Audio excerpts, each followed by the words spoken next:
ลาลาลาเมืองลำปางในช่างสุขใจอุ่นแอรักล่องลอยจนเป็นฟ้ามองไปทางไหนก็มีผู้คนเขายิ้มมาช่างสุดตาเพลินอุราที่เมืองลำปางรถมาพาเที่ยวมันวิ่งกับดังกับไพเราะสนอหูยินดียิ่งแล้วได้มายืนด้วยในอยู่ความสุขเรื่องครูไม่มีวันใดจะลดเลือนทินเมืองลำปางเมืองแค่ล้างนครความสุขทุกตอนไม่ว่าวันไหนก็ไม่มีวันจางหายจะมีเธอและฉันมิตรไมตรีที่เราผูกพันกันเสมอไปสุดล้นใจไม่มีวันจางนครลำปางเมืองแห่งความสุขจัดจาดีดาดีดาดีดาจาดีดาจัดจาดีดาจาจัดจาดีดาจาดีดาดีดาจาจัดจาดีดาดีดาจาสายน้ำเราเลี้ยงก็คือแม่วังจากกำลัง1,300 กว่าปีผ่านมาวัดว่าอารามช่างและล้ำตะการตาขอพรนำพาให้เมืองลำปางนั้นมีความสุขถิ่นเมืองลำปางเมืองแค่ล้างนครความสุขทุกตอนไม่ว่าวันไหนก็ไม่มีวันจางหายจะมีเธอและฉันมิตรไมตรีที่เราผูกพันกันเสมอไปสุดล้นใจไม่มีวันจางนครลำปางเมืองแห่งความสุข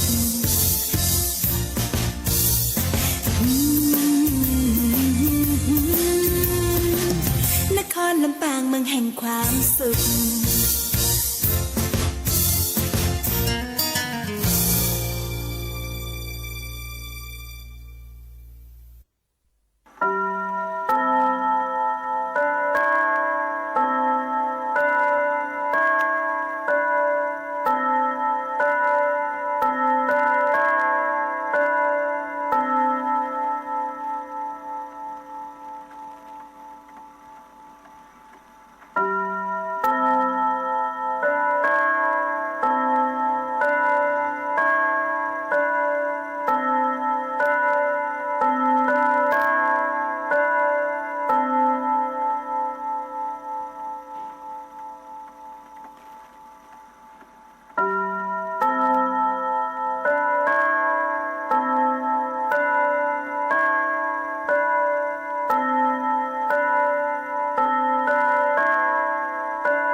อรุณสวัสดิ์ค่ะท่านผู้ฟังที่นี่สถานีวิทยุกระจายเสียงแห่งประเทศไทยจังหวัดลำปาง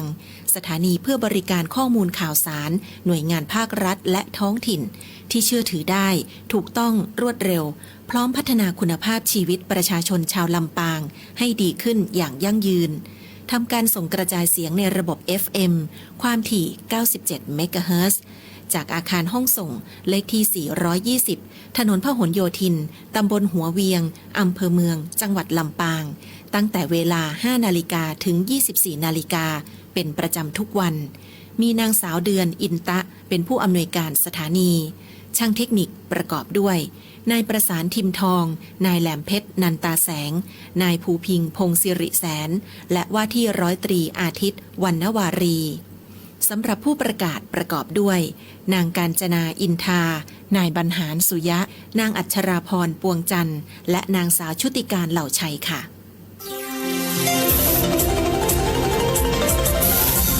วิทยุแห่งประเทศไทย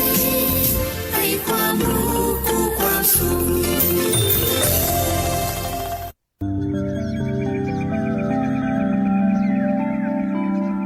สถานีวิทยุกระจายเสียงแห่งประเทศไทยจังหวัดลำปาง FM 97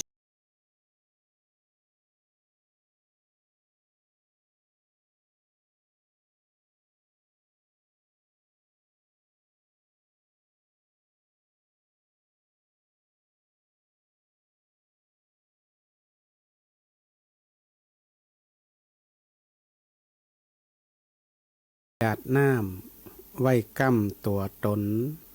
ยามเมื่อเป็นคนกินใดไปใดเหมือนการอ้อมหอมเป็นไม้ไต้จักเป็นแสงไฟส่องฟ้ามันกินมันตาลสืบสารยาจ้าบุญจักอยู่ท่าปลายลูนสละนอกเนื้อเจือว่าบ่อศูนย์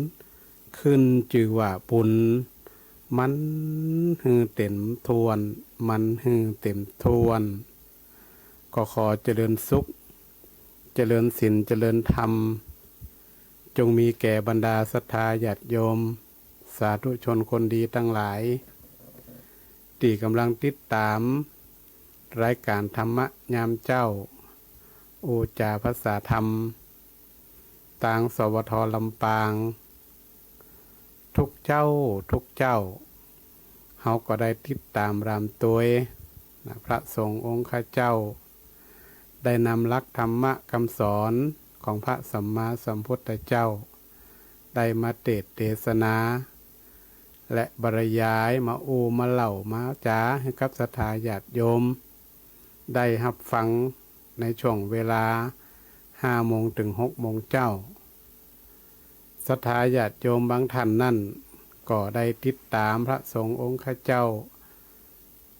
ทุกวัดทุกวาได้ฟังทุกเรื่องทุกราวบางทีก็ช่วงนี้พระสงฆ์องค์ข้าเจ้าก็ติดงานของศรัทธามีงานหลักงานหลายไปหั่นไปนี่ก็เป็นกิจที่จะต้องไปทำหน้าที่ของตัวเก่าหลายวัดหลายวาก็มีกินมีตานมีกิจนิมนต์ไปมาหาสู่กันก็เป็นเรื่องปกติธรรมดาศรัทธาญาติโยมทุกท่านช่วงนี้ถ้าถึงเรื่องของอากาศก็เริ่มแปรปรวนที่จะเข้าสู่หน้าหนาวศรัทธาญาติโยมก็เตรียมตัวรับความเย็นความหนาวอากาศที่จะเข้ามาในช่วงปลายเดือนตุลาคมบางท่านก็อาจจะเตรียมไว้แล้วเนาะเสื้อผ้ากันหนาวเครื่องนุ่งห่มต่างๆเพื่อให้ร่างกายของเฮานั้นอบอุ่นบางทีมันเป็นไข้เป็นเมื่อยโดยเฉพาะละเอกละอ่อนน้อยก็ดีผู้สูงอายุก็ดี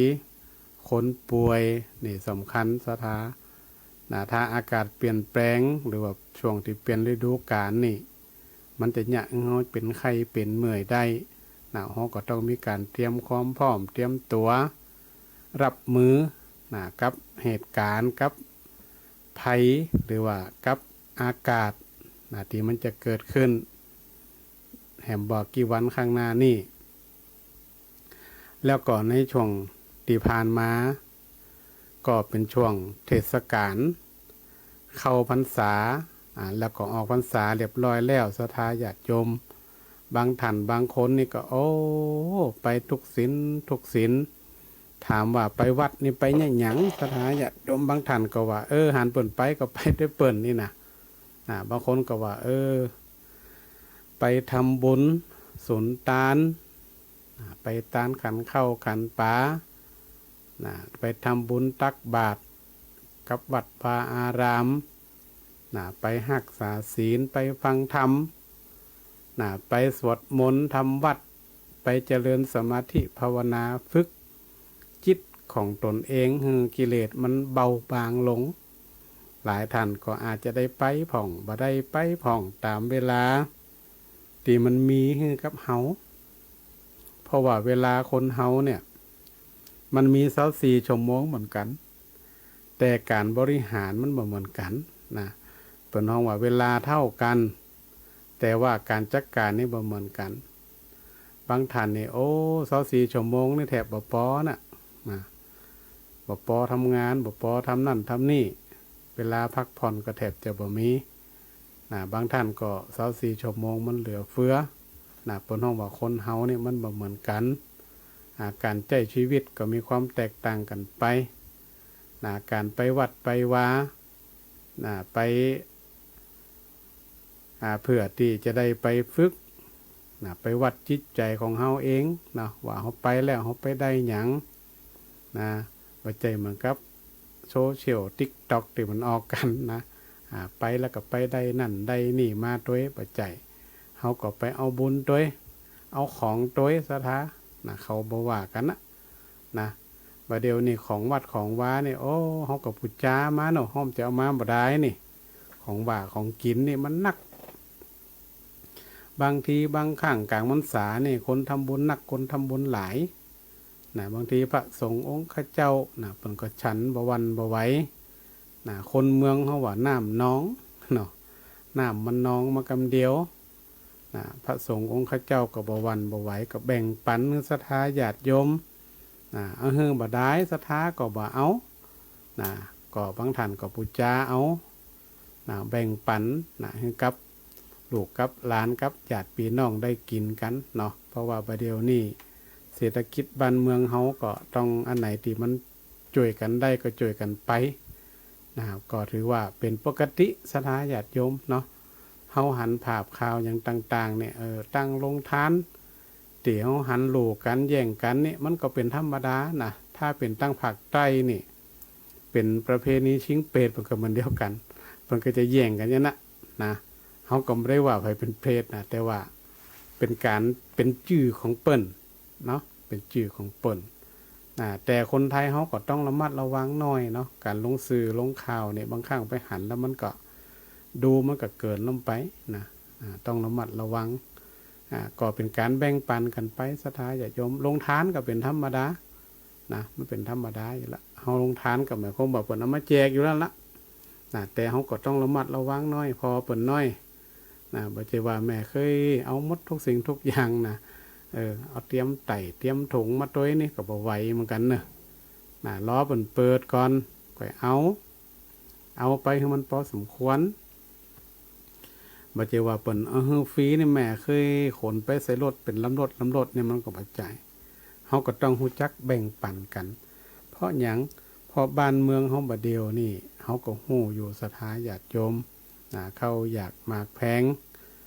แล้วก็อันหยังก็แปลงหลายๆอย่างเฮาก็ต้องมีหยังแบ่งปันเอื้อเผื่อแผ่เปิ้นใครได้เฮาก็ใครได้เหมือนกันของฟรีนี่ไผก็ใครได้หมดแต่เฮาก็ต้องรู้จักแบ่งปันกันมาวัดมาวาก็เหมือนกันศรัทธาญาติโยมเข้าของเข้าปลาอาหารดังที่กล่าวมาเนี่ยมันมีนักมันมีหลายเนาะบ่เป็นหยังเฮาปุจจาไปเฮาก็แบ่งกันไปคนน้อยไปเอาไปกินไปแบ่งให้กับลูกกับหลานกับคนในครอบครัวเอามากินกันคนเฮาก่อนมันล้ำเนาะของวัดเนี่ยมันล้ำเพราะมันรวมกันหลายเจ้าแน่มันถ้ากินแล้วมันเหลือจะได้ดีเอาไปครัวโหได้นี่อาหารเมืองเฮามันมีเสน่ห์ศรัทธาญาติโยมมันมีเอกลักษณ์ของมันอาหารหลายอย่างกินนั่นมันเหลือละบัดแลงฮู้จะไปเนี่ยจะได้เอามารวมกันไปคั่วนี่เป็นแกงโหบ่ดอกเนี่ยเพิ่นฮ้องว่าภูมิปัญญาของคนเฮาเนี่ยเก็บไปหลายวันช่วงเข้าพรรษาออกพรรษาวันพระวันศีลเนี่ยอาหารการกินมันหนักเฮาก็ไปโหรวมกันโหก็คือเอามารวมกันเทรวมกันเอานั่นมาใส่น้อยอันนี้มาใส่น้อยโอ้ปรากฏว่าเวลาคั่วมาแล้วนี่มันล้ำเนาะ มันล้ำมันศรัทธาญาติโยมเปิ้นห้องว่าอาหารที่มันเป็นเอกลักษณ์ของคนเหนือเฮาภาคอื่นเปิ้นบ่มีแกงเหาะนี่นะเหาะก็คือเอามารวมกันอาหารที่มันบูดมันเน่ามันเสียมันเหลือบางทีคนสมัยก่อนนี่โอ้เปิ้นเก็บไว้เป็น 2-3 วันเปิ้นเพิ่นถึงจะมาคว้าเหาะมันถึงส้มน้อยมันถึงส้มน้อยไข่ต้องไข่ดีนี่ก็กินนักบ่ได้นะแต่อาหารบัดเดียวนี่เอาไว้เหมือนบ่ได้สถาเนาะถ้าเฮาได้วันนั้นเฮาเก็บไปปูจาไปมันมีหลายนอกจากเฮาเอากินเรียบร้อยแล้วมันเหลือก็มาคั่วเหาะผักนั่นใส่หานี่ใส่หาน้อยโตมันถึงเหมาะแตะอาหารเมืองเฮานี่นะสถาญาติโยมบางท่านก็อาจจะได้ทำเนาะแกงเหาะสถาบางคนอาจจะคิดว่าเอาของวัดของวาไปกินนี่เป็นบาปก่อยเนี่ยมาเป็นสถามันจะมีเจตนาที่จะลักเอาถ้าบาปนี่หมายถึงว่าถ้าเขาลักขโมยกะเอาโดยที่บอกกล่าวกะหรือว่าทำผิดศีลผิดธรรมอย่างอีเนี่ยนั่นเขาก็จะเป็นบาปอยู่อาหารการกินนี่มันแบบเป็นนะบางท่านเป็นก็บ่ได้เอาไปฟรีบางท่านก็ได้ปุจจาเอาผ่องก็เป็นลักษณะของคนตั้งเหนือเขาอยู่แล้วอาหารการกินที่มันนักเนี่ยเนาะถ้าเขาเป็นภาคกลางซ้ำให้สถาเป็นกับไปมีประเภทนี้แหมยางบนภาคกลางนี่ถ้าห่อเข้าห่อปินโตไปส่งวัดส่งว้านี่หลังจากที่พระสงฆ์องค์ข้าเจ้าเป็นฉันเสร็จเรียบร้อยแล้วเนี่ยเขาก็เอามากินต่อศรัทธาญาติโยมที่ไปส่งนั่นนะไปวัดไปว้าเอาอาหารที่เขาเอาไปเอามากินต่อกินด้วยกันแฮมอันนี้ก็แล้วแต่ประเพณีเนาะแต่ละท้องถิ่นของบ้านเฮาเนี่ยก็จะมีเยอะมันมีนักมีหลายก็แบ่งปันกันไปเนาะก็ถือว่าเป็นบ่ได้เป็นบาปแต่ก็ถือว่าเป็นบุญอาหารวัดเนี่ยคนบักกอนเนี่ยเปิ้นว่าละอ่อนเข้าไปอยู่ในวัดเนี่ยตุยจะตุยจะอ้วนเปิ้นว่าเขาก็ว่าแปลกเหมือนกันว่ามันเป็นจะได้อยู่วัดต้องอ้วนต้องตุยเขามาดูแล้วหนึ่งเรื่องของอาหารสถาอาหารมันหลากหลายมาอยู่ที่วัดมันมารวมกันนี่หมดครบ5 หมู่นี่เนี่ยคือตุยยังคืออ้วนยังคือสมบูรณ์เนี่ยก่อนเราสังเกตพอพระสงฆ์องค์ข้าเจ้านี่วัดวาได้นี่เลี้ยงดีเนาะส่งเข้าวัดเข้าวาทำบุญดีนี่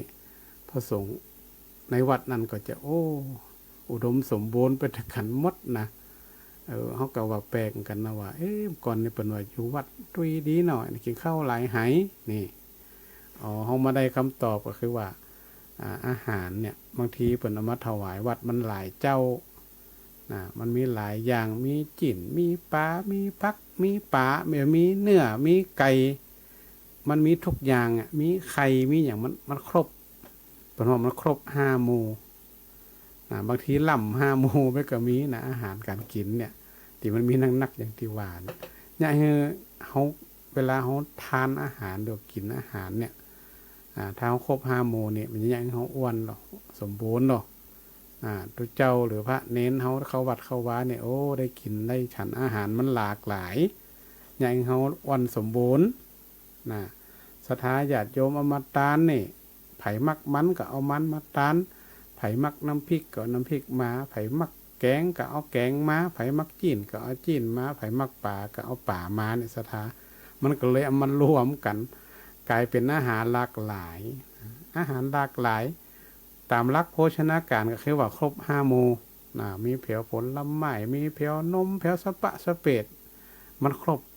นั่นคนหมู่ก่อนมันว่าไปอยู่วัดในวันกินข้าวหลายไหมีความอุดมสมบูรณ์คือคนสมัยก่อนเนี่ยมันอาหารการกินมันจะมีอย่างนักเนาะอย่างเดียวศรัทธาญาติโยมเนี่ย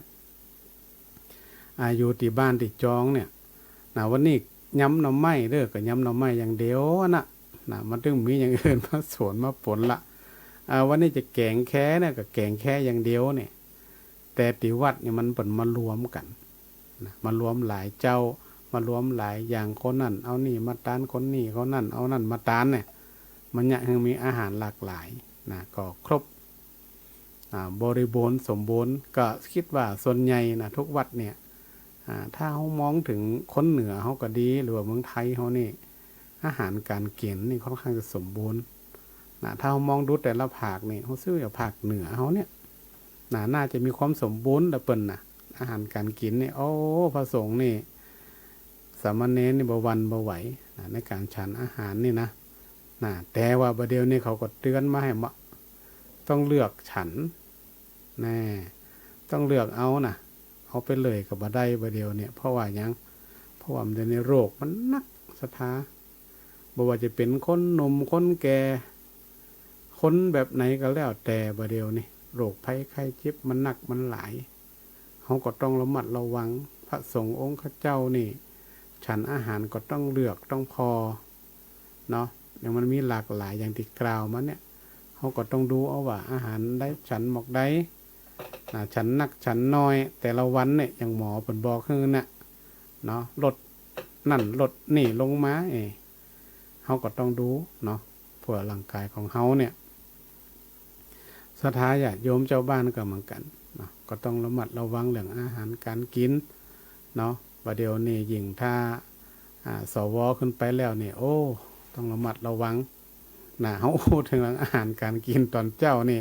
ก็ศรัทธาญาติโยมก็กำลังทำกับข้าวกันพอดีเนาะนี่เขาพูดถึงว่าในช่วงกลางพรรษาศรัทธาญาติโยมเนี่ยเพิ่นเอาข้าวปลาอาหารมาทำบุญกันนักนะตั้งวัดก็มีเอื้อเพื่อแผ่แบ่งปันให้กับเจ้าบ้านไปกินเนาะแบ่งปันกันไปก็ถือว่าเป็นเรื่องปกติธรรมดาของคนเฮาทั้งเหนือเฮามีความเอื้อเพื่อแผ่กันอย่างเงี้ยเจ้าบ้านก็บำรุงวัดอุปถัมภ์วัดวัดก็มีอย่างก็ช่วยกันไปแบ่งกันไปตามที่จะช่วยกันได้เนาะอย่างที่เราหันเหตุการณ์ต่างๆเนี่ยพระสงฆ์องค์ข้าเจ้าก็ออกมาช่วยกันน้ำท่วมก็ดีภัยพิบัติต่างๆเกิดขึ้นเนี่ยเดี๋ยวนี้พระสงฆ์องค์ข้าเจ้าก็ได้ออกมาช่วยศรัทธาเปิ่นหันว่ามันมีความเกื้อกูลมีความเอื้อเผื่อแผ่ซึ่งกันและกันระหว่างชุมชนกับวัดเนี่ยมันมีความใกล้ชิดกันวัดก็ช่วยเหลือเจ้าบ้านก็ช่วยเหลือเจ้าชุมชนก็ช่วยเหลือวัดก็ถือว่าเป็นการอยู่กันแบบเป็นพี่เป็นน้องเป็นญาติที่ทำด้วยกันถึงเขาอาจจะไปเป็นญาติพี่น้องกันด้วยสายเลือดแต่ก็อยู่กันด้วยสายญาติธรรมคนหูจักมักคุ้นเนี่ยก็มีความผูกพันกันพระสงฆ์องค์ข้าเจ้าเนี่ยไปอยู่วัดไหนก็แล้วแต่ก็จะมีความผูกพันกับศรัทธาเจ้าบ้านเขาสังเกตพอเถอะพระสงฆ์องค์ข้าเจ้าที่มาอยู่ในวัดนั่นเนี่ยส่วนมากก็ไม่ใช่วัดของตัวเก่าไม่ใช่เป็นหมู่บ้านของตัวเก่าทุกจากที่อื่นมาแต่เพิ่นก็อยู่แล้วก็มีความผูกพันเปรียบเสมือนญาติเดียวกันเหมือนพี่เหมือนน้องกันหมดมีหยังก็ช่วยเหลือกันไปหันคนทุกคนยากคนลำบากอะไรก็มีการสนับสนุนส่งเสริมกันไปในศรัทธาเขาจะหันว่าความผูกพันหรือว่าการสร้างพลังโดยบวรเนี่ยมันมีมาสมัยตั้งแต่พุทธกาลมีมาตั้งแต่สมัยบรรพบุรุษเขาแล้วความผูกพันเนี่ยเขาจะหันว่าสมัยพระพุทธเจ้าเนี่ยพระองค์ก็ออกเดินทางจาริกไปเพื่อที่จะได้ไปโปรดศรัทธาญาติโยมแต่ละที่แต่ละแห่งเหมือนกันเพื่อสร้างความบนห้องว่าสร้างความเป็นการมีความใกล้ชิดกับเจ้าบ้านอยู่ใกล้พระสงฆ์เนี่ยก็เหมือนกับใกล้ธรรมะเหมือนกับใกล้ธรรมะแต่การเผยแผ่หรือว่าการเข้าหาในสมัยพุทธกาลกับสมัยปัจจุบันนี่มันก็ตามยุคตามสมัยมันมีความแตกต่างกันไปอย่างที่เขาหันเนี่ยถึงวันเนี่ยศรัทธาญาติโยมทุกท่านก็อาจจะได้ติดตามข่าวสารต่างๆว่าเหตุการณ์ต่างๆมันเดี๋ยวนี้มันมีความใกล้ชิดนักกว่าสมัยก่อนเพราะว่ามันก็คือคนที่มาบวชก็คือลูกเจ้าบ้านเนาะลูกเจ้าบ้านมาบวชอยู่วัดอยู่วาก็มาช่วยดูแลรักษามาทำหน้าที่ของใบของมันเนี่ยมันก็ถือว่า ในช่วงกลางพรรษาที่ผ่านมานี่ศรัทธาญาติโยมก็มาวัดมาว่ากันโดยเฉพาะผู้เฒ่าผู้แก่ผู้สูงอายุของเฮาเนี่ยเฮาก็จะไปละจะไปทิ้งถ้าคนเฒ่าคนแก่ผู้สูงอายุเฮาละทิ้งเหียวัดวาอารามแล้วไผจะมาสืบจะมาต่อถ้าเฮาบ่มาลูกหลานเฮาก็บ่มามันอยู่ที่ว่าเฮาจะต้องดึงมาถ้าเขาฮู้เขาหันเขาซึมซับเขาก็จะได้เข้าใจว่าแต่เนาะวัดวาอารามนี่ก็ถือว่าเป็นของส่วนรวมเป็นของทุกคนศรัทธาทั้งหลายที่อยู่หั่นเนี่ยก็ต้องช่วยกันดูแลไปวัดไปว่าวัดวามีการมีงานวันพระวันศีลเข้าพรรษาออกพรรษานี่เฮาก็ต้องไปเฮาก็ต้องไปมันถ้าออนไลน์เนี่ยมันเริ่มเหมือนศรัทธาญาติโยมมันเหมือนไปจริงๆนะมันก็ดีอย่างนะแต่ว่ามันเหมือนไปสัมผัสจริงบางศรัทธาบางท่านบางคนอาจจะบอกว่าข้าเจ้าเนี่ยได้ทำวัดสวดมนต์ที่บ้านทุกวัน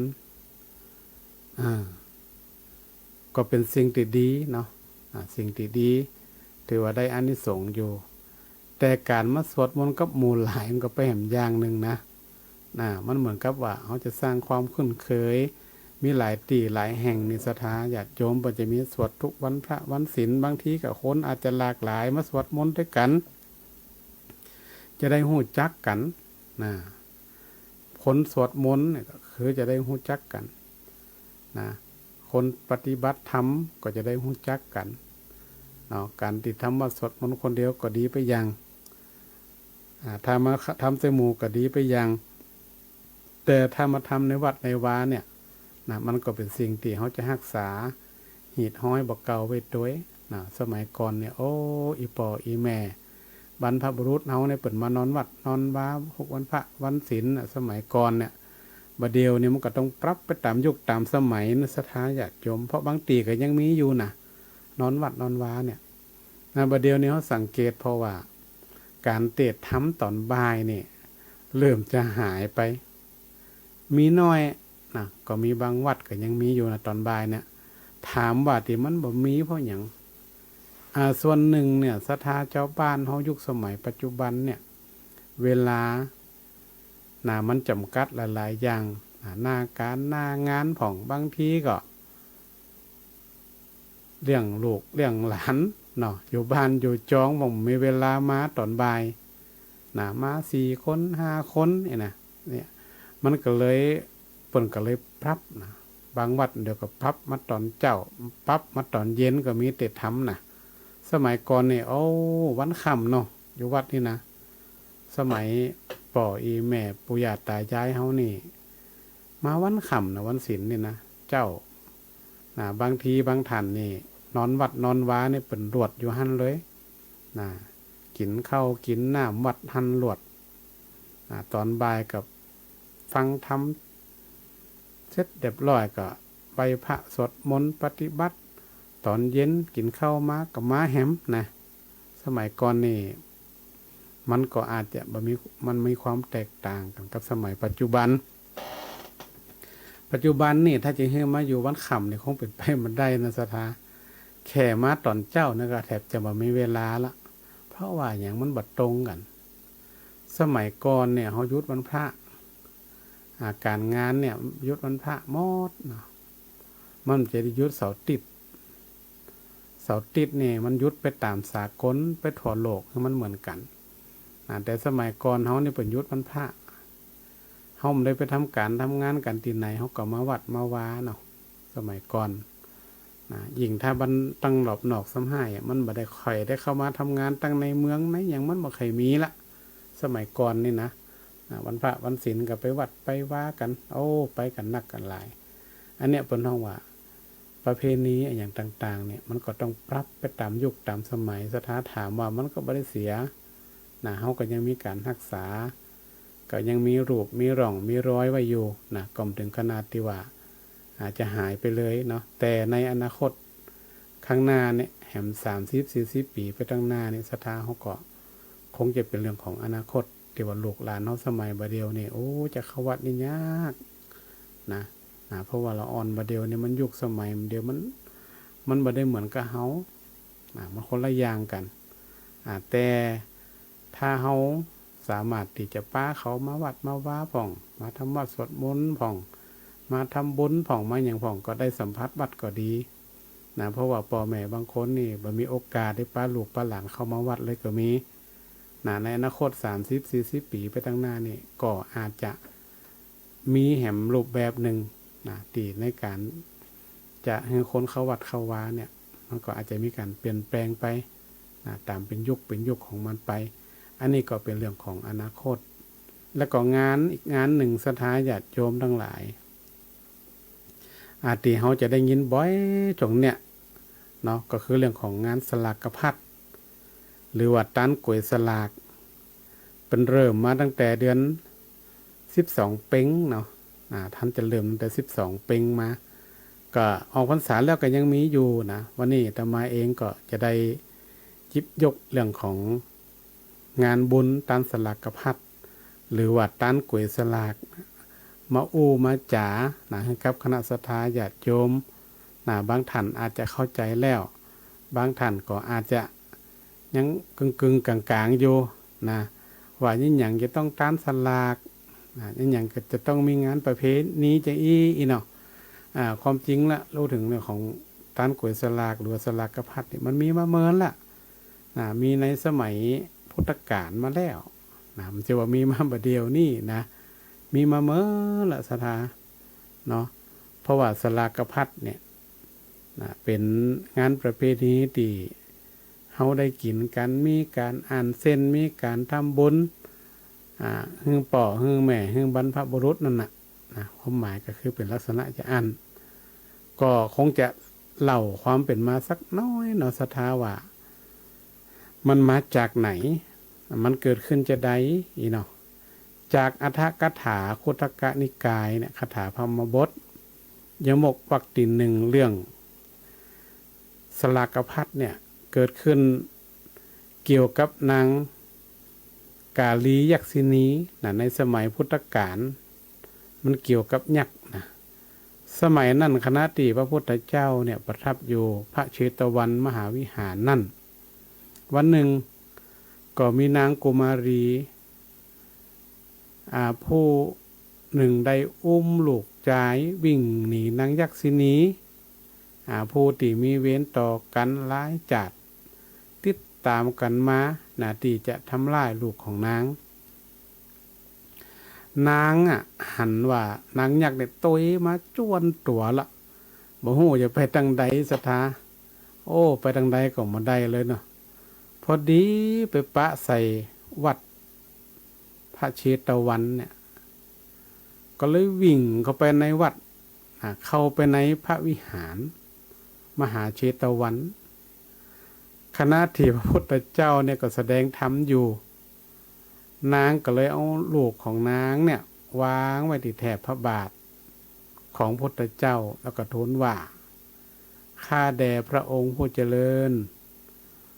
ขอทรงโปรดเป็นที่พึ่งของลูกชายของหม่อมฉันเถิดพระเจ้าข้า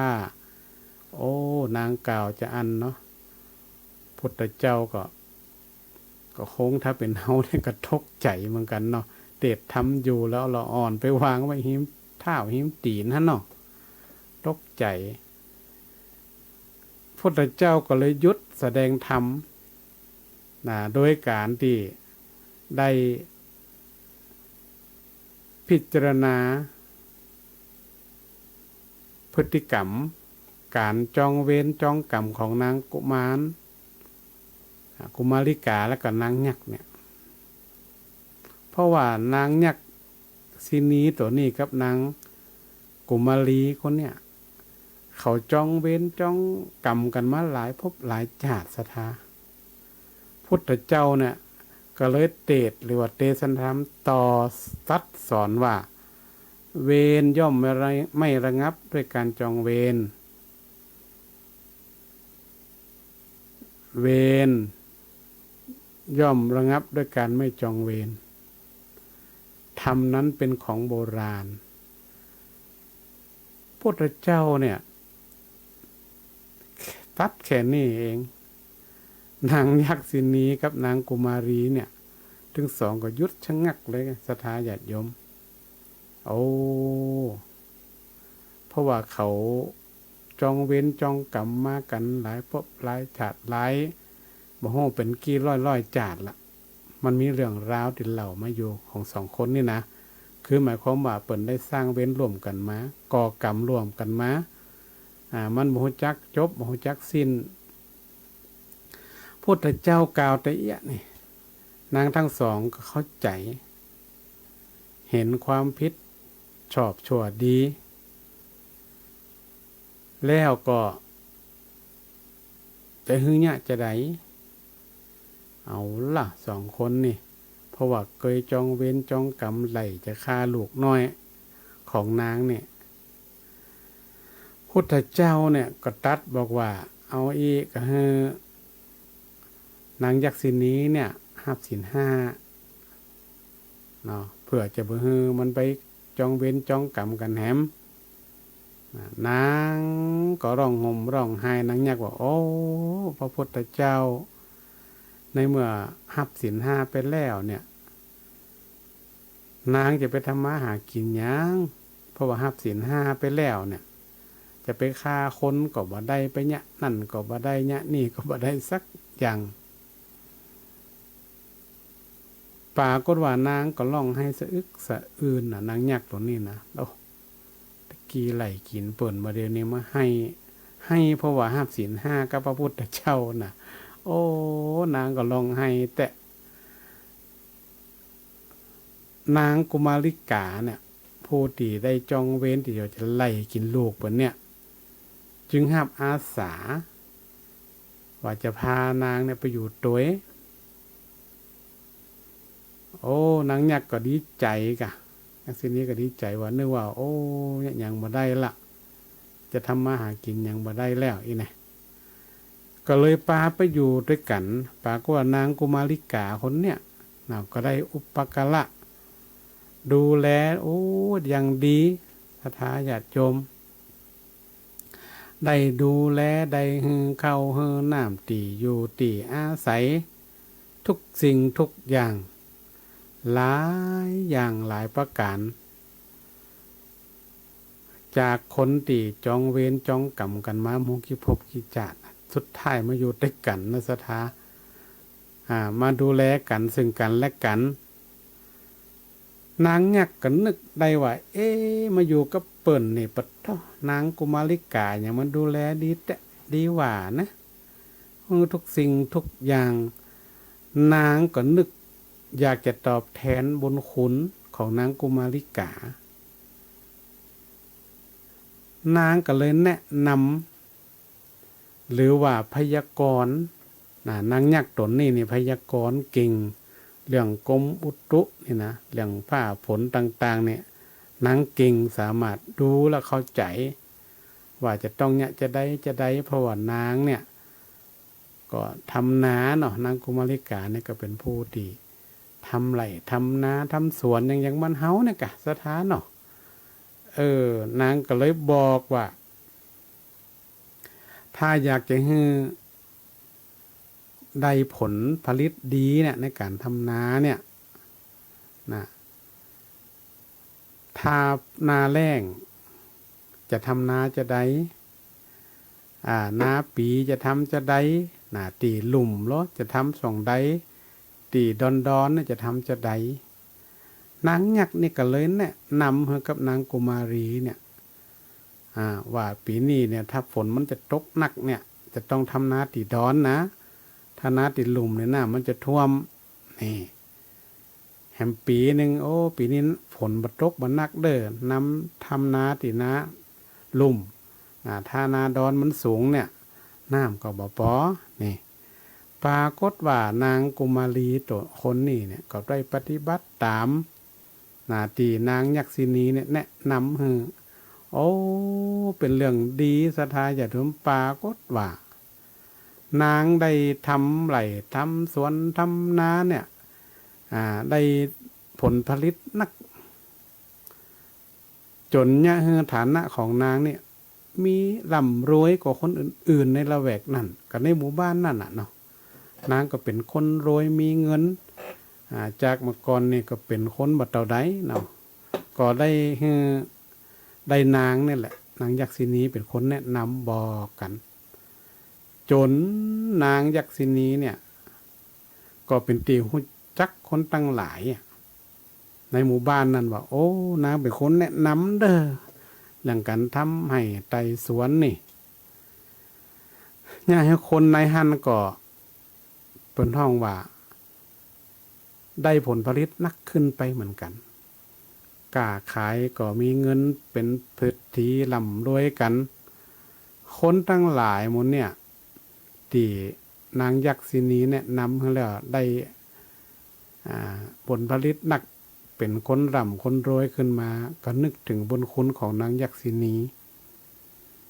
ก็เลยเอาเครื่อง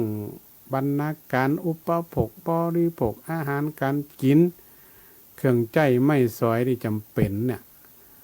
เอามาสั่งเวยหรือว่าเอามาฮือกับนางเนี่ยโอ้หนักสถานางยักษินีก็โอ้ดีใจหันคนตั้งหลายที่เปิ่นแนะนำฮือเนี่ยเอาของมาฮือนักเหลือกินเหลือใจโหจะเนี่ยจะได้นางก็เลยมีความคิดว่าอยากจะเอาข้าวของตั้งหลายที่นักเนี่ยไปถวายพระสงฆ์ดูนางเนี่ยก็เกิดได้นะว่าโอ้จะไปถวายพระสงฆ์พระสงฆ์ก็มีจำนวนนักนางก็เลยทำเป็นสลากกพัดสลากกพัดนี่ก็คือพระสงฆ์เนี่ยได้จับฉลากตามตีได้อย่างตีเขาได้หันกันจับฉลากคือของถวายทั้งหมดเนี่ยมีราคาหมากราคาหน่อยนางก็ทำไปเป็นปุ่นสถาญาติโยมพระสงฆ์องค์ข้าเจ้าเนี่ยจับฉลากได้อันใดก็ต้องเอาอันนั้นนะมีกาหรือบ่มีกาก็แล้วแต่ต้นห้องว่าถวายแบบสลากพัดนางยักษินีเนี่ยเป็นคนคิดริเริ่มขึ้นมาก่อนนี่ศรัทธาญาติโยมทั้งหลายนางเป็นยักษ์แต่ยังคิดอยากจะตานเพราะมันมีเข้าของหนักอยากจะเอามาตานตนได้ก็บ่ดีนะอย่างสถาบันเฮานี่กะโอ้จะไปโถนตานตนนั่นเนาะก็ยังแหมตนตานแหมตนก็ยังแหมตนอย่างเงี้ยประมาณเนี่ยนางยักษินีก็เลยคิดว่าเอาทำเป็นปูนเนาะแล้วก็พระสงฆ์เปิ่นอุปโลกนกรรมแล้วก็แบ่งกันจับฉลากกันไผได้อันใดก็ตามดวงเนาะมันเฮาว่าตามดวงตามจกไผจกดีก็ได้อันใหญ่อันน้อยก็แล้วแต่อันใดมีราคาก็ว่ากันไปจนเนี่ยนางยักษินีตนเนี่ยเป็นคนที่กึดริเริ่มเป็นคนแรกนะเป็นพิธีทำบุญสลากพัดนี่สถามันเจอคนธรรมดานะเป็นนางยักษ์ดอกเฮาอู้ถึงเรื่องของตีนางยักษินีตนนี่เนี่ยเก่งเรื่องของการพยากรณ์เนี่ยเฮาก็ต้องสังเกตเหมือนกันคนที่จะทำให้ทำนานี่ก็เหมือนกันบ้านเฮาสมัยปัจจุบันเนี่ยเฮาก็ต้องสังเกตว่าปีนี้ฟ้าฝนดีกานักกาน้ำน้อยนี่มันก็ต้องสังเกตเหมือนกันหรอแต่นางยักษินีนี่เพิ่นเก่งเพิ่นสามารถพยากรณ์หรือว่าขาดเดาก็ได้เนาะขาดเดาว่าฝนถ้าฝนตกหนักจะเป็นจะได้ฝนตกน้อยจะได้เนี่ยยายเฮือประเพณีตันกล้วยสลากเนี่ยหรือว่าตันสลากกพัดเนี่ยนะโอ้เนี่ยมาจนถึงปัจจุบันนี่ศรัทธาญาติโยมการทำบุญตันสลากกพัดถวายอาหารแก่พระสงฆ์องค์ข้าเจ้าในเพิ่นบ่ได้เจาะจงนะอย่างเฮาปัจจุบันนี่เฮาไปตันสลากเฮาจะหันว่าบางทีก็ก๋วยน้อยบางทีก็ก๋วยใหญ่ศรัทธาบางท่านถ้ามีจิตศรัทธาแรงกล้ามีปัจจัยหนักนี่บางทีใส่หยอดเป็นหมื่นก็มี นะโอ้ลังเตียพระน้อยได้ใจดีอกดีใจเนาะเขาก็ถึงสลากนี่ก็ถึงเป็นพระน้อยสถามันอย่างว่าหม่วนแต่หม่อนว่าสมัยก่อนเนี่ยโอ้ถ้าถึงงานสลากแล้วมันถึงหม่วนเด้อพระน้อยนี่นะเปิ่นเขาถึงแซวเล่นเนาะสถาญาติโยมโอ้มันเป็นช่วงที่พระน้อยพระนิดพระสงฆ์องค์ข้าเจ้านี่จะมีรายได้พอเป็นเงินเดือน เงินเดือนพระน้อยช่วงนี้อีนะโอ้พระน้อยนี่ยิ้มแล้วถามว่าพระน้อยพระสงฆ์องค์เจ้าเปิ่นเอาปัจจัยเราไปไหนเพิ่นก็ไปจ่ายสถาญาติโยมกะห่ำกะเฮียนกะนั่นกะนี่มันมีหลายอย่างอยู่ปัจจัยเงินทองเนี่ยเฮามาลองพอสมัยบัดเดียวเนี่ยสลากเนี่ยมันมีอยู่3-4อย่าง1เปิ้นฮ้อสลากน้อย2สลากใหญ่3แล้วก็สลากโจกบางทีเขาหันในเส้นสลากในปัจจุบันนี่ก็เหมือนกันเปิ่นจะมีเส้นแยกกันเปิ่นมีเส้นใหญ่เส้นน้อยเด้ออันนี้ก๋วยโจกเน้อเปิ่นจะมีต่างหากถ้าเป็นก๋วยโจกเปิ่นก็อาจจะมีอยู่สัก10สัก20ต้นปัจจัยยอดก็อาจจะนักน้อย500ก็1,000ก็2,000ก็แล้วแต่ขึ้นไปละอันนั้นเป็นห้องก๋วยโจกแต่บางตีนี่ก็เอารวมกันหมดซะนะจะโจกจะน้อยจะใหญ่ก็เอารวมกันหมดแล้วแต่ใครจะโจกดีจะได้นักได้น้อยแล้วแต่ดวงแล้วแต่โจกของไปของมันโอ้บางทีพระน้อยนี่หมานซะนะได้นักพระน้อยนี่แต่ได้หยอดเป็น4,000 5,000เป็นหมื่นก็มีก็แล้วแต่เนาะสลากกระพัดแต่ละวัดแต่ละวานี่ก็บ่เหมือนกันถ้าเอาพรรษามานี่ก็เริ่มเบาพังละแต่ก็ยังมีอยู่เนาะแล้วก็ตามธรรมเนียมปฏิบัติต่อที่หันกันมาเนี่ยส่วนใหญ่เฮานี่เปิ้นจะฮื้อวัดหลวงในกินก่อนต่อที่หันนี่นะเปิ้นจะฮื้อวัดหลวงวัดเก่าวัดแก่ในกินก่อนถ้าลำปางเฮานี่ก็จะมีวัดลำปางหลวงถ้าเชียงใหม่เอราปูนก็จะเป็นวัดพระธาตุหริพุนชัยเนี่ยก็จะกินก่อนสลากเนี่ยเพราะเป็นวัดเก่าวัดแก่วัดหลวงวัดเก่าวัดแก่เนี่ยกินมันก็จัดแล้วแต่ตามประเพณีของเปิ่นบางทีก็ปีละข้างบางทีก็เว้นปีบางทีก็3 ปีบางทีก็5 ปีแล้วแก่มันบ่แน่นอนสลากตัวเนี้ยมันบ่แน่นอนเพราะว่าบางพื้นที่บางชุมชนถ้าเปิ่นมีความพร้อมเปิ่นก็จัดถ้าเปิ่นบ่พร้อมแต่ก็เว้นไปก่อนก็ได้บ่ได้จำกัดว่าต้องทำทุกปีก็ได้แล้วก็มีแหมสลากหนึ่งที่หลายๆท่านอาจจะถามเนาะว่าสลากย่อมคืออย่างสลากย่อมคืออย่างสลากย่อมนี่หมายถึงสลากของสาวที่เปิ่นเจ้าตกแต่งดาตามเฉพาะสาวที่ยังบ่ได้แต่งงานกำเตี่ยเป็นสลักย่อมละหลายตีก็มีอันนี้เปิ่นหมายถึงว่าสาวหรือแม่หญิงที่ยังบ่ได้แต่งงานเตี่ยเนี่ยเปิ่นจะไปตกแต่งดาเอาไปตานเปิ่นถือว่าได้อานิสงส์เหมือนเดียวกันจุดมุ่งหมายจริงๆแล้วเนี่ยของการตานสลากพัดก็คือเพื่อตานให้กับบรรพบุรุษ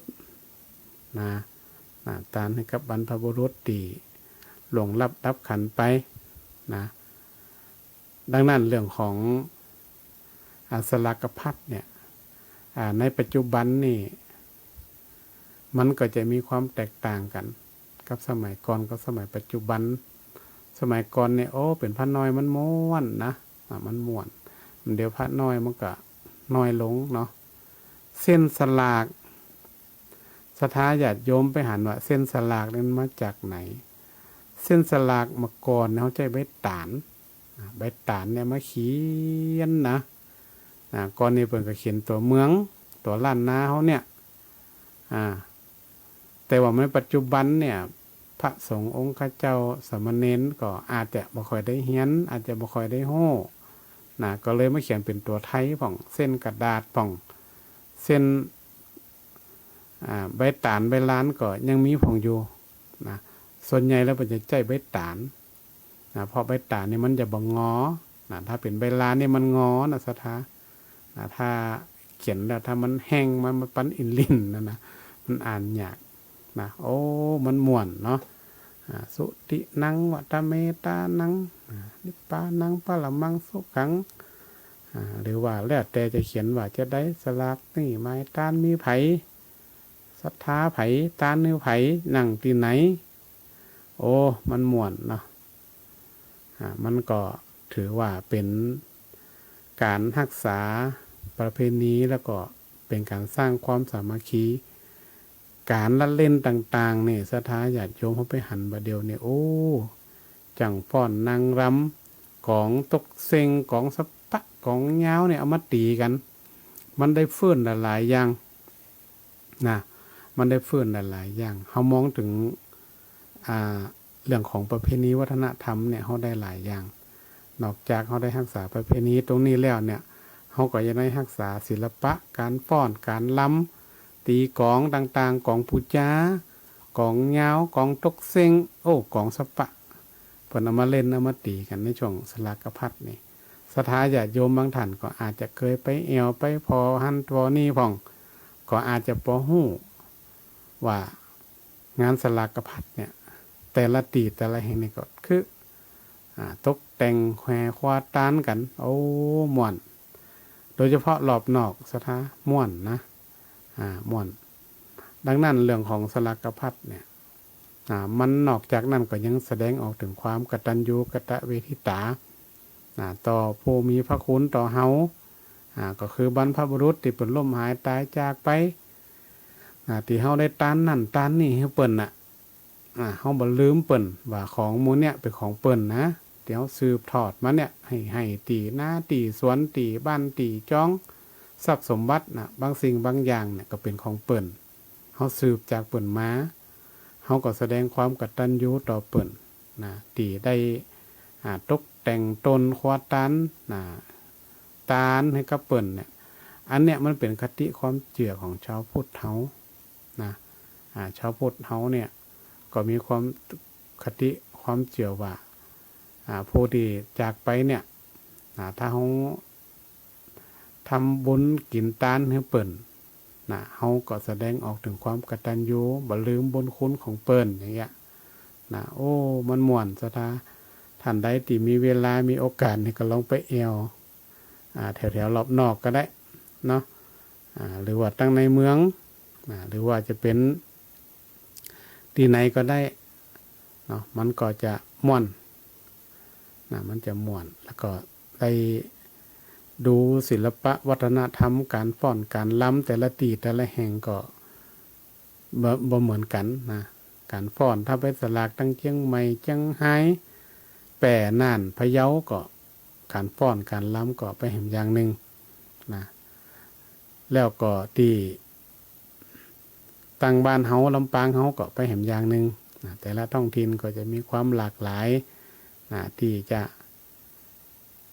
นำศิลปะวัฒนธรรมเหล่านี้เนี่ยออกมาโชว์ให้กับคนอื่นได้หูได้หันบัดเดี๋ยวนี้มันโซเชียลมันดีซะท่าเนาะคนเฮานี่มันถึงลงโซเชียลไปก่อนแล้วก็จะได้หูได้หันโอ้เปิ้นอยู่ที่ไหนเฮาหูเฮาหันโมสลากบ้านหันบ้านนี้จังฟ้อนมีตะหือมีกี่ชุดมีกี่ลายเปิ้นมีหยังเอามาโชว์มาอวดกันเนี่ยเอามาอวดในสิ่งที่มันเป็นศิลปะวัฒนธรรมนี่ดีทั่วโลกเขาก็จะได้หันว่าโอ้เมืองไทยเฮานี่มีของดีหนักมีของดีหลายที่เฮาสามารถที่จะนำมาอวดกับชาวโลกได้ว่าเหมือนไผศิลปะวัฒนธรรมของคนไทยเฮานี่แต่ละภาคแต่ละแห่งนี่ก็บ่เหมือนกันอันเนี้ยมันเป็นการแสดงออกหลายๆอย่างบ่ใช่ว่าไปกินสลากอย่างเดียวไปหันก๋วยสลากอย่างเดียวมันใจแต่เฮามองถึงว่าการที่เฮาดึงอันอย่างต่างๆเนี่ยออกมาหันเนี่ยมันเป็นพลังของคนไทยเฮาเป็นซอฟต์พาวเวอร์เนาะ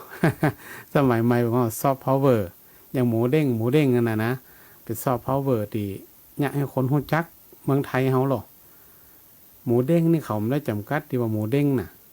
แต่เขาจำกัดที่ว่าเขารู้จักประเทศไทยเฮามันอยู่เกิดขึ้นในประเทศในประเทศไทยคนต่างชาติรู้จักหมดหมูเด้งนี่ของเฮาก็เหมือนกันศิลปะวัฒนธรรมเนี่ยโอ้มันก็ต้องมีอันอย่างดีๆที่เฮาไปอวดให้กับชาวโลกได้หันที่เฮาหันแหมอันหนึ่งก็คือนอกจากศิลปะวัฒนธรรมการแต่งตัวนะศรัทธาญาติโยมนะถ้าไปหันนี่โอ้การแต่งตัวนี่ชุดนี่จะหลากหลายนะเขาก็จะนำชุดเกี่ยวกับท้องถิ่นเกี่ยวกับของกับประเพณีวัฒนธรรมในชุมชนนั่นๆหรือถิ่นนั่นๆออกมาให้เขาได้หันเนี่ยอย่างเขาไปตั้งเหนือเขาก็แต่งชุดแถมอย่างไปตั้งอีสานไปตั้งภาคกลางไปตั้งภาคใต้เนี่ยเปิ่นก็มีประเพณีคล้ายๆกันแต่ว่ามันเหมือนกันนะแต่ก็เป็นประเพณีคล้ายๆกันเนี่ยนะโอ้มันถึงม่วนศรัทธาญาติโยมท่านใดที่อยากจะไปเยี่ยมไปชมนี่ยังมีโอกาสอยู่ยังทันได้หันอยู่ม่วนสลากนี่เนาะมันเป็นแปลกเหมือนกันภูมิปัญญาของคนสมัยก่อนนี่ก็แปลกเหมือนกันนะว่านี่อย่างเพื่อจะต้องจัดช่องนี่นะหลังเดือน12เพ็งมาเนี่ยนะเขามองแหมอย่างหนึ่งนะศรัทธาญาติโยมบ่อนหนึ่งช่วงนี้เนี่ยเป็นช่วงที่ผลหมากหลากไม้มันกำลังออกหนักผลไม้สมัยก่อนนี่มันออกเป็นฤดูหรอกมันจะออกอย่างบ่เดียวนี่เดียวไปพอกาดมันมีมดทุกฤดูเนาะก่อนนี่มันออกเป็นฤดูนะยิ่งสมัยพุทธกาลสมัยโอ้มันออกเป็นตึงมีออกแบบบังคับเพิ่งออกดอกฤดูนี่คงบ่มีละนะมันเป็นฤดูมันเป็นช่วงฤดูกาลที่มีผลหมากหลากไม้ธัญญาหารอาหารสมบูรณ์ที่สุดละช่วงนั้นเนี่ยคนก็ได้นำเข้าป่าอาหารหรือว่าผลหมากหลากไม้เนี่ยมาทานได้ง่ายนะสะดวกขึ้นนะของกินของทานสมัยก่อนเนี่ยมันก็บ่ได้มีหยังใจก๋วยสารเนาะมันจะมีเป็นคุทั้งเป็นกะละมังอย่างสมัยมาเดียวเนี่ยก่อนมันจะได้มีนะห้อมได้ซื้อเขาก็สารแล้วก็เอาเข้าของสุกลูกพังเข้า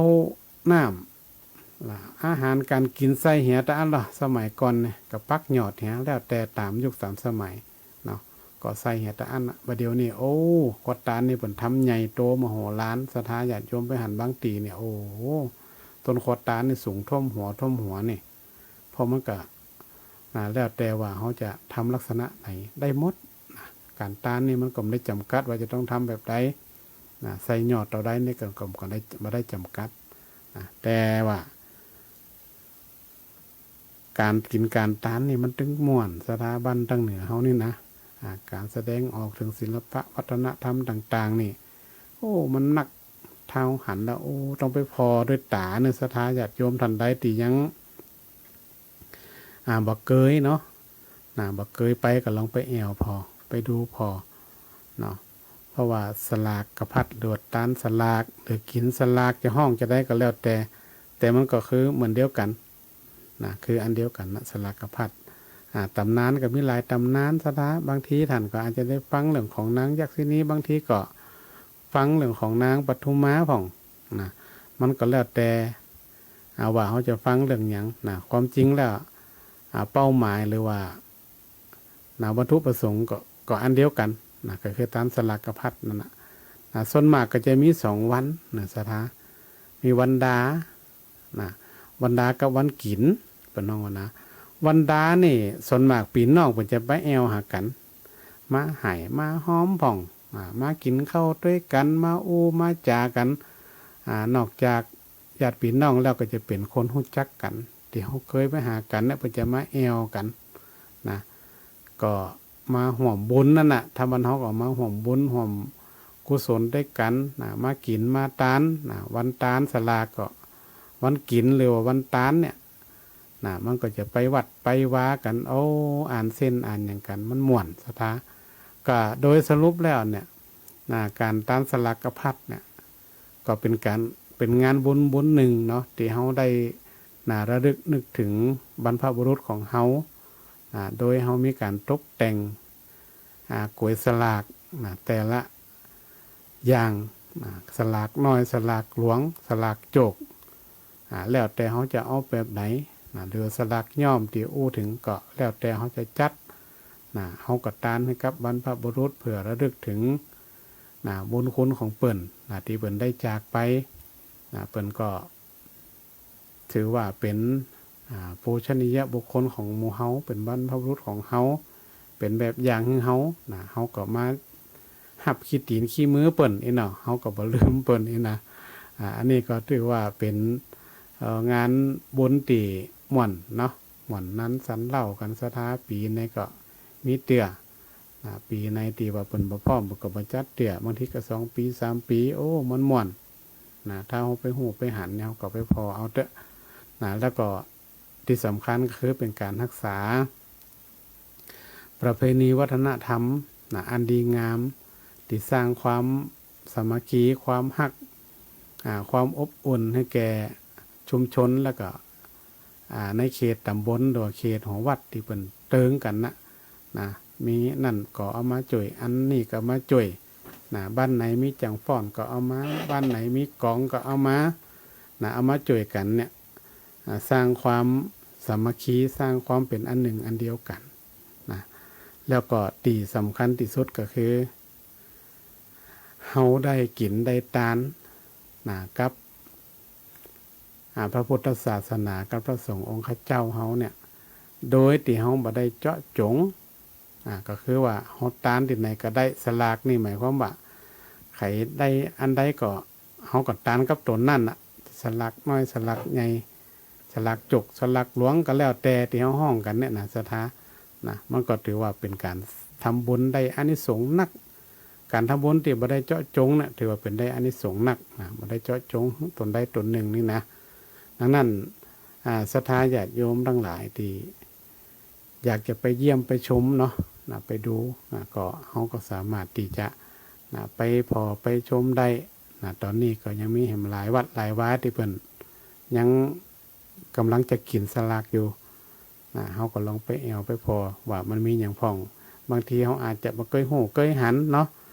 ถ้าไปหันแล้วเขาก็จะเกิดความอิ่มอกอิ่มใจหันละเอกละออนเท่าคนแก่ผู้หนุ่มผู้สาวนำศิลปะวัฒนธรรมต่างๆของบ้านเฮาเนี่ยออกมาอวดออกมาแสดงให้กับคนเฮาทั้งหลายเนี่ยได้หูได้หันว่าคนไทยเฮาเนี่ยมีของดีนักเยอะแยะมากมายวันนี้ก็ต้องขออนุโมทนากับศรัทธาญาติโยมทุกท่านเนาะที่ติดตามรับฟังรายการธรรมะยามเจ้าที่ได้นำยิบยกเอาเรื่องการกินการตานสลักพัดได้มาอู้มาจากับศรัทธาก็ขอให้บุญกุศลคุณงามความดีบุญกินบุญตานที่ท่านได้ทำในช่วงกลางพรรษานี่ก็ดีแล้วก็จะทำในต่อไปนี่ก็ดีก็ขอให้เป็นบุญเป็นกุศลให้อยู่ดีมีสุขพ้นจากโรคภัยไข้เจ็บมั่งมีสีสุขเหมือนกันทุกท่านทุกคนโดยเทินติดตามรับฟังรายการธรรมะยามเช้าได้ใหม่ในวันและเวลาเดียวกันนี้ทางสถานีวิทยุกระจายเสียงแห่งประเทศไทย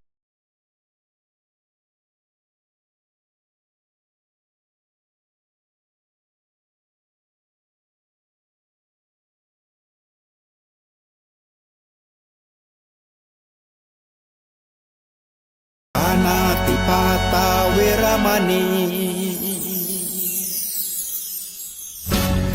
อทินนาทานาเวรมณีกาเมมุสาสุราเม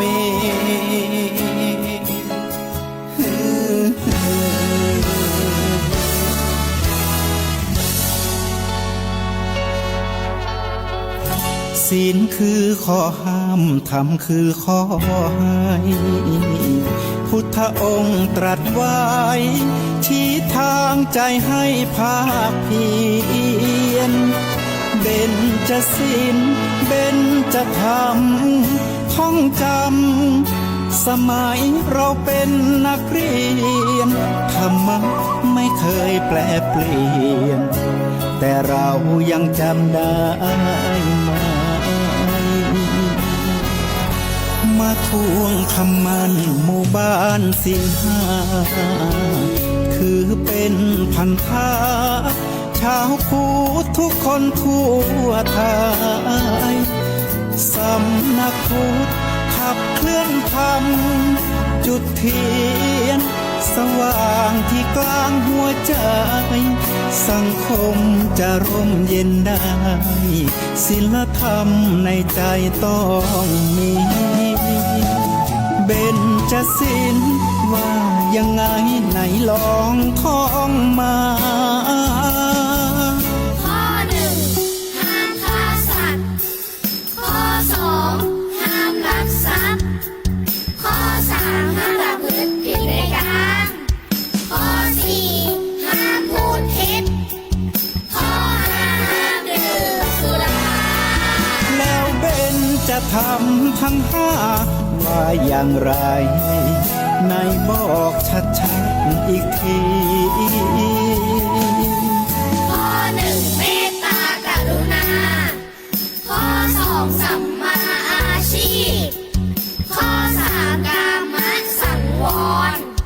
ข้อสี่ต้องมีสัจจะ